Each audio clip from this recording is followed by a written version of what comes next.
स्वभाव को तो वही उपलब्ध होता है जो दूसरे की चिंता ही नहीं करता, कि वो पीछे चलेगा कि नहीं चलेगा, कि साथी होगा कि दुश्मन हो जाएगा। दूसरे की जो चिंता ही छोड़ देता।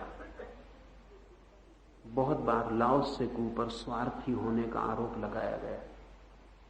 उस आरोप में थोड़ी सच्चाई है, क्योंकि लाओत्से कहता है कि तुम अगर ठीक से स्वभाव में हो जाओ, उसको ही वो कहता है ठीक स्वार्थ, तो सब घटना घटनी शुरू हो जाए। तुम दूसरे की चिंता ही मत करो, क्योंकि दूसरे की चिंता से ही सारा उपद्रव पैदा हो रहा है। ये जरा जटिल है, क्योंकि हमारे मन में परोपकार की इतनी धारणा बैठी हुई है और सब एक दूसरे का उपकार करने में इस बुरी तरह लगे हुए हैं, और उनका उपकार दूसरे को बिल्कुल नष्ट कर देता है। इसे हम थोड़ा समझें, क्योंकि एक धारणा मजबूत हो तो उससे बिल्कुल प्रतिकूल धारणा समझ में आनी कठिन हो जाती। पति सोच रहा है कि वो पत्नी के लिए सब कुछ कर रहा है, पत्नी सोच रही कि वो अपना जीवन गंवा रही पति के लिए। दोनों मिलकर सोच रहे हैं कि हम बच्चों के लिए जी रहे हैं। कोई अपने लिए नहीं जी रहा है, और जो अपने लिए नहीं जी रहा है उसके पास जीवन ही नहीं होता, वो दूसरे के लिए कैसे जिएगा।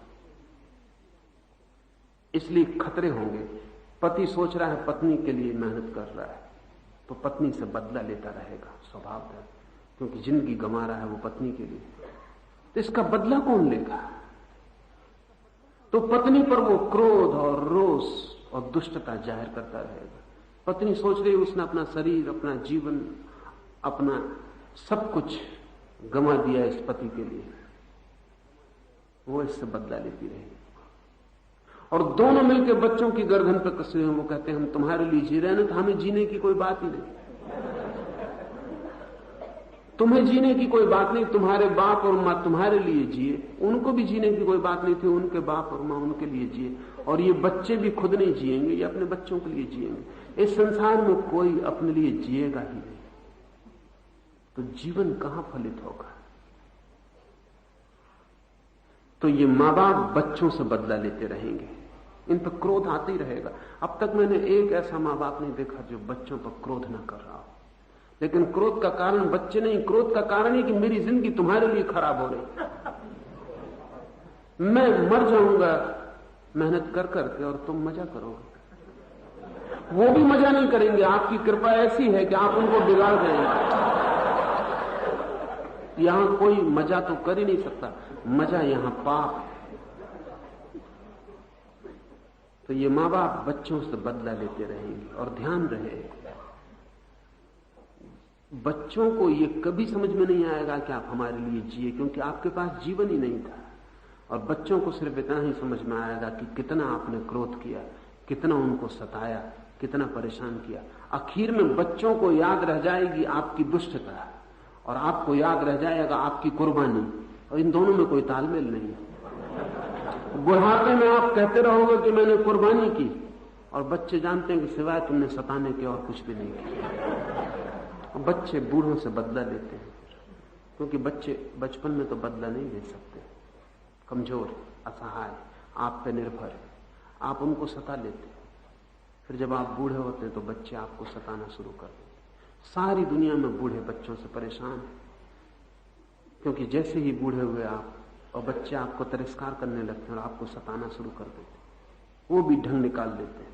ये ठीक वही बदला वापस लौट रहा है, ये वर्तुल पूरा हो रहा है। बूढ़े बहुत दुखी होते हैं कि बच्चे हमारे साथ क्या व्यवहार कर रहे हैं, पर उन्हें पता नहीं कि उन्होंने बच्चों के साथ क्या व्यवहार किया। उनको याद है कुर्बानी, कि उन्होंने जिंदगी इन्हीं के लिए नष्ट कर दी।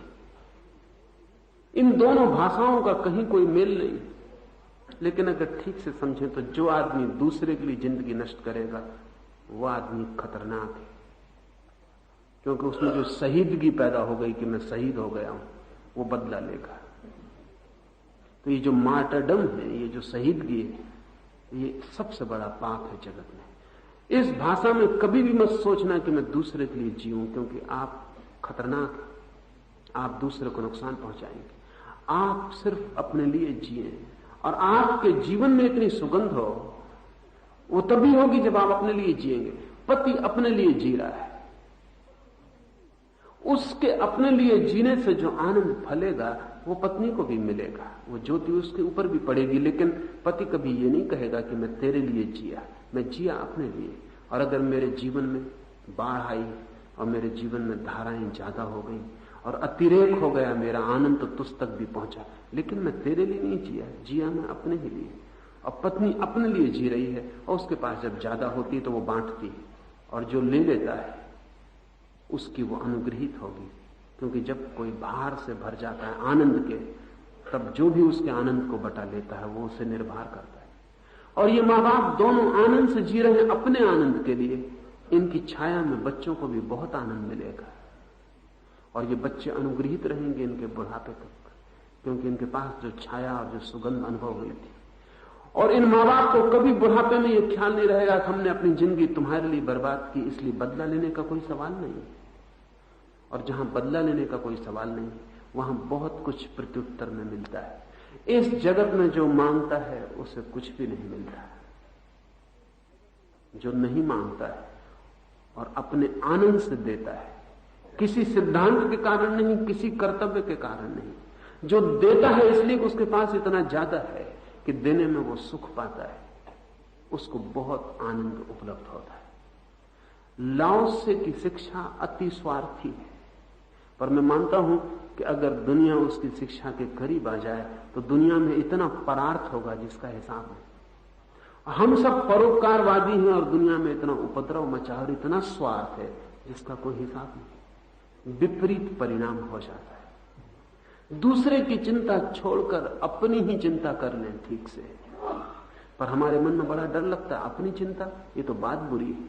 चिंता सदा दूसरे की करनी चाहिए। देश के लिए कुर्बान हो जाओ, पति के लिए कुर्बान हो जाओ, बेटे बच्चों के लिए कुर्बान हो जाओ, जैसे आप सिर्फ कुर्बानी के बकरे हो।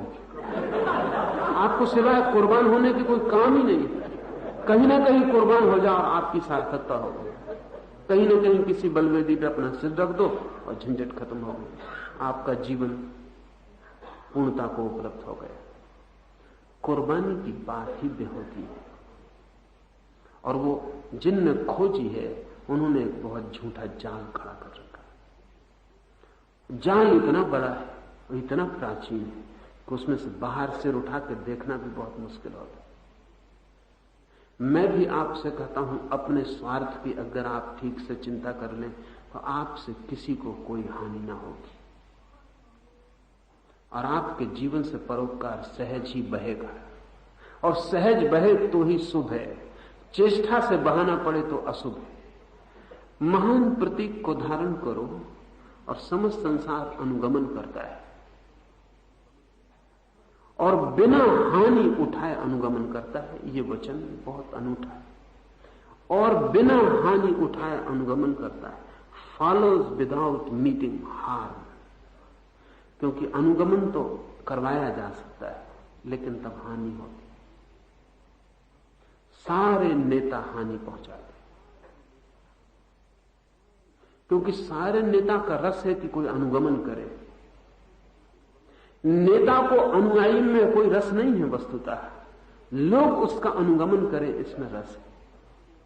और लोग अनुगमन करें इसमें रस इसलिए है कि जितने ज्यादा अनुयायी उतना बड़ा वो नेता। उसके अहंकार की तृप्ति इसमें है कि कितने लोग उसके पीछे चल रहे हैं। जितना बड़ी संख्या उसके पीछे चले वो उतना बड़ा है, उतना अहंकार तृप्त होता है। इसलिए आप देखते हैं शांति के समय में बड़े नेता पैदा नहीं होते।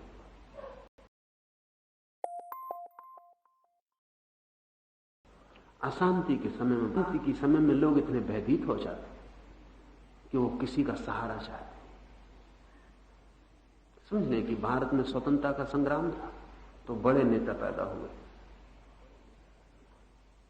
कोई स्वतंत्र देश में इतने बड़े नेता पैदा नहीं होते जितने गुलाम देश में पैदा होते। उसका कारण है क्योंकि गुलामों की भीड़ स्वतंत्र होना चाहती है।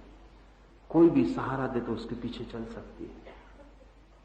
देखें, दुनिया के जितने बड़े नेता पैदा होते हैं सब युद्ध के समय में पैदा होते हैं। शांति के समय में कोई बड़ा नेता पैदा नहीं होता। इंग्लैंड चर्चिल को पैदा करके दिखाया, तो दूसरा महायुद्ध फिर से लड़ना पड़े तो चर्चिल पैदा हो सकता है। डी गले ने स्टालिन की मृत्यु पर कहा था कि दुनिया का बड़े नेताओं का काल समाप्त हो गया स्टालिन की मृत्यु के साथ। निश्चित ही स्टालिन था, रूजवेल्ट था, हिटलर था, चर्चिल था, बड़े लोग थे, पर ये सारे बड़े लोग युद्ध से पैदा हुए थे।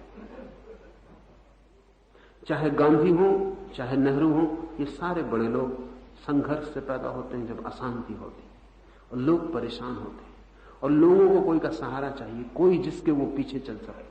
जब युद्ध नहीं होता तो लोग अपने पैरों पर खड़े रहते हैं, किसी के पीछे चलने की उनको चिंता नहीं होती। जब कोई भय नहीं होता तो वो किसी का सहारा नहीं पकड़ते। इसलिए अगर दुनिया में बिल्कुल शांति हो जाए तो दुनिया से नेता विदा हो जाएंगे। शांत दुनिया में नेता बिल्कुल नहीं होंगे। इसलिए मैं आपसे कहता हूं, जब तक नेता है तब तक शांति नहीं हो सकती। और नेता कितनी ही शांति की बात करें, वो शांति ला नहीं सकते, क्योंकि शांति उनके विपरीत है। वो युद्ध ही लाएंगे। वो बातें करेंगे कि युद्ध नहीं चाहिए, और इतने जोश में आ जाएंगे युद्ध नहीं चाहिए कि मौका लगे तो युद्ध नहीं चाहिए के लिए युद्ध करेंगे। मगर युद्ध के बिना नेता नहीं जी सकते। जहां युद्ध समाप्त होता है वहां नेतागिरी समाप्त हो जाती है, राजनीति ही समाप्त हो जाती है अगर अशांति ना हो। तो अशांति बनी ही रहनी चाहिए, कारण कुछ भी हो, अशांति खड़ी रहनी चाहिए। कोई भी बहाना हो, बहाने सच भी मालूम पड़े, बहाने सच ही होते हैं, लेकिन असली बात बहाना नहीं होती, असली बात नेतृत्व होता है। लोग मुसीबत में हैं, नेता को मुसीबत से मतलब नहीं है। नेता को मतलब इस बात से है कि मुसीबत में जो लोग हैं वो उसके पीछे चल सकते हैं। इसलिए जो सुविधा में है, मौज में है, वो किसी के पीछे नहीं चलता। परेशानी आई कि आप डरे, आपका अकेला होना मुश्किल होने लगा, अपने पैरों पर भरोसा ना रहा, तो आप किसी के पीछे चल गए। और जहां पीछे चलाने का ये रस कायम रहेगा, वहां मुसीबतें निर्मित होती ही रहेंगी, क्योंकि मुसीबतें बिल्कुल जरूरी है। अभी ये भारत पाकिस्तान का युद्ध हुआ तो इंदिरा सबको पार कर गई, नेहरू भी थोड़े फीके पड़ गए, पड़ ही जाएंगे।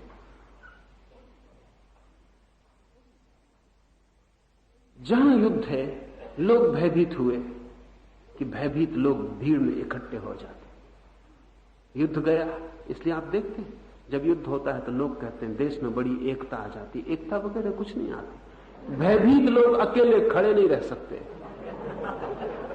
दूसरे का सहारा चाहिए। भीड़ में चारों तरफ घिर के खड़े होते हैं, भरोसा आ जाता है हम कोई अकेले नहीं है। इसलिए जब भी उपद्रव होता है देश में एकता मालूम है। जब भी उपद्रव हट जाता है बिल्कुल एकता समाप्त हो जाती है। अगर पूरे मुल्क पर खतरा हो तो फिर महाराष्ट्रीयन और गुजराती में कोई झगड़ा नहीं, फिर हिंदी भाषी में और तमिल भाषी में कोई झगड़ा नहीं, दोनों डरे हुए। अभी ये झगड़े काम के नहीं, ये अलग कर देंगे, वो अभी इकट्ठे खड़े हो जाएंगे। शांति आ गई, झगड़े वापस लौट आएंगे। अगर इस बात को हम ठीक से समझ लें तो नेतृत्व की अनिवार्य जरूरत है कि लोग अशांत हों, दुखी हों, गरीब हों, परेशान हों, वो बिल्कुल खुशहाल हो जाएं तो नेतृत्व नष्ट हो जाए। अनुगमन तो करवाया जा सकता है बहुत तरकीबों से, लेकिन उनकी हानियां हैं। और सब नेता अनुयायियों की बुद्धि को नुकसान पहुंचाने वाले होते, क्योंकि जब भी कोई नेता बुरी तरह छा जाता है आपके भय और लोभ का शोषण करके, तो वह आपकी चेतना को नुकसान पहुंचाता है। वो आपको सचेत नहीं करता, वो आपको बेहोश करता है। वो असल में आपसे ये कहता है कि फिक्र मत करो, तुम्हें करने की कोई जरूरत नहीं, तुम सब मुझ पर छोड़ दो, मैं कर लूंगा। और आप डरे हुए होते हैं, इसलिए लगता है कि ठीक है कोई और संभाल ले सारी जिम्मेवारी तो अच्छा है। नेता जिम्मेवारी संभाल लेता, कोई नेता जिम्मेवारी पूरी नहीं कर पाता, लेकिन संभाल लेता। संभालने से वो बड़ा हो जाता, उसके अहंकार की तृप्ति हो जाती, लेकिन वो हानि पहुंचाता है, क्योंकि लोगों का चैतन्य बढ़ना चाहिए, घटना नहीं चाहिए। उनका दायित्व बढ़ना चाहिए, घटना नहीं चाहिए। उनका होश बढ़ना चाहिए, घटना नहीं चाहिए। और अपनी समस्याओं को खुद हल करने की हिम्मत बढ़नी चाहिए, कम नहीं होनी चाहिए। इसलिए असली गुरु वो नहीं है जो आपकी समस्याएं अपने सिर पर ले लेता है। असली गुरु वो है जो आपकी समस्याएं जरा भी अपने सिर पर नहीं लेता और आपको इस स्थिति में छोड़ता है कि आप इस योग्य बन जाएं कि अपनी समस्याएं हल कर लें। क्योंकि समस्याएं आप हल करेंगे तो ही आपका विकास है। कोई समस्या दूसरा हल कर देगा तो आपका कोई विकास नहीं है। दूसरे के हल के द्वारा समस्या भला हल हो जाए, आपकी हानि हो गई, आप एक विकास के अवसर से चूक गए। इसलिए जो नेता जिम्मेवारी ले लेते हैं, जो गुरु जिम्मेवारी ले लेते हैं, वो नुकसान पहुंचाते हैं। लाओस से कहता है और बिना हानि उठाए अनुगमन करता है। अगर कोई व्यक्ति अपने स्वभाव में लीन हो जाए तो लोग उसके पीछे चलते हैं, लेकिन उनकी कोई हानि नहीं होती। ऐसे व्यक्ति के पीछे चलने से उनको जरा भी हानि नहीं होती, उनको लाभ ही होता है। लेकिन जब कोई नेता पीछे चलवाता है तब हानि होती है। स्वभाव को उपलब्ध व्यक्ति किसी को अनुयायी बनाने के लिए उत्सुक नहीं होता। कोई पीछे चले इसमें भी उत्सुक नहीं होता। कोई उसकी माने इसमें भी उत्सुक नहीं होता।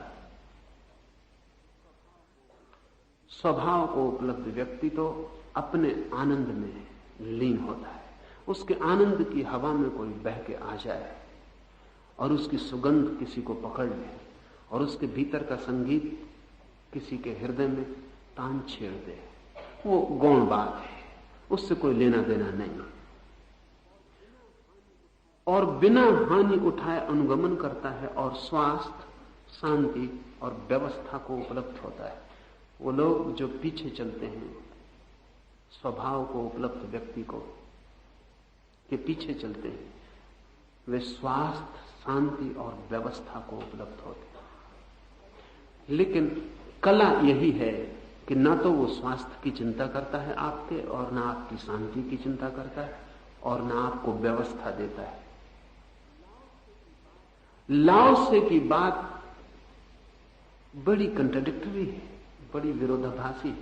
लाओसे कहता है व्यवस्था कौन है जगत में अव्यवस्था पैदा कर रही।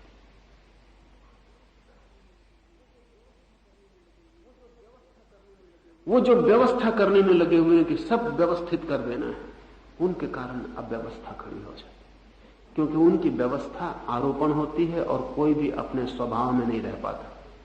वो इतना थोप देते हैं बाहर का ढांचा कि भीतर की आत्मा कुचल जाती है। वो व्यवस्था भी जमा देते हैं लेकिन वो ऊपर ऊपर होती है। जबरदस्ती